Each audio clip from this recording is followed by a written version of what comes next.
Okay, welcome to this video on domain and range. People often find this difficult because they're struggling to use set notation, which is the language we use to explain this, but really the mathematical ideas behind it is pretty easy. So domain is simply possible values of x. Okay, so we have a function here. What possible values does x take over that function? Range is just the possible values of y. So if we look at the first example here, the first question we asked ourselves is what point is furthest to the left of the function? So we start with the left and we can see it's this point here, all right? And the x coordinate of that is -2. This arrow here, okay, that tells us the function's going to go that way forever, okay? To the right and upwards forever. So the domain in this circumstance, all x values are greater than -2. So the way we're going to write this is, and you can look, I'll have a link in the video description for some help on set notation, but we have x where x is greater than -2, all right? Now that hollow circle there, that indicates to us that it's not including that point, but infinitely close to that point. So every value greater than -2. X, the domain is x, where x is greater than -2. For the range, okay, for the range, we're talking about values of y. So we're talking about from down upwards, okay?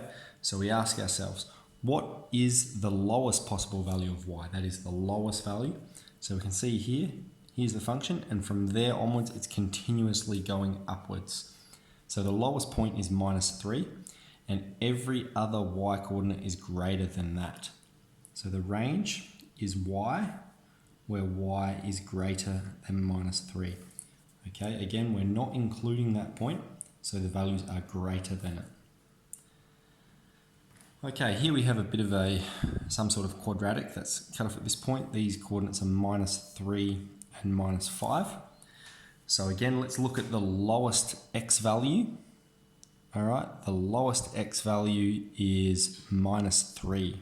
Okay, that's furthest to the left. The point furthest to the left is -3. And this arrow indicates it's going downwards and to the right forever. Okay, basically an arrow represents approaching infinity for both axes.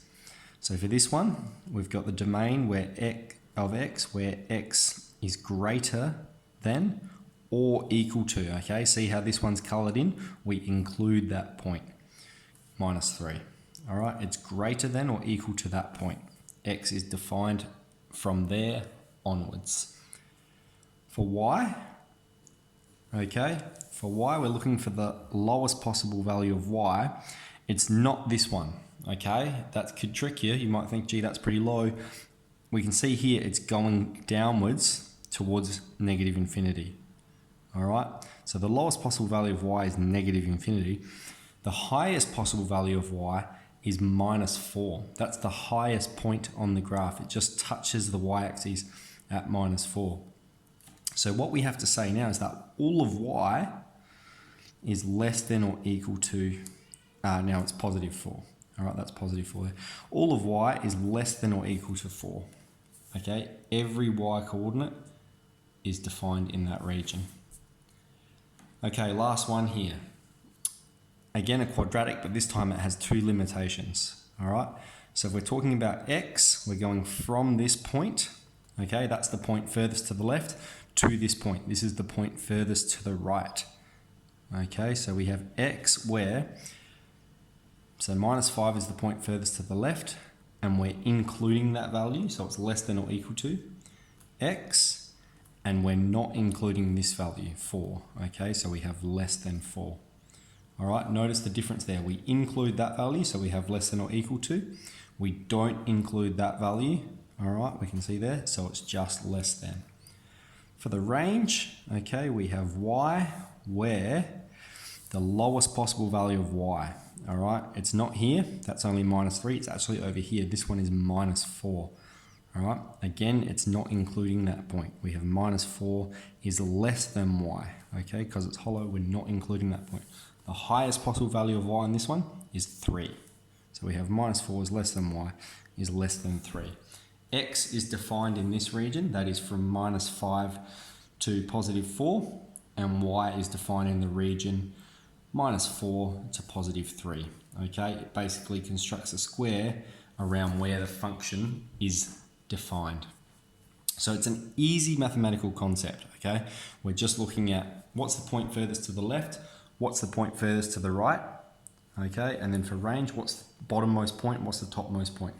Don't confuse X and Y, okay? Just ask yourself those questions.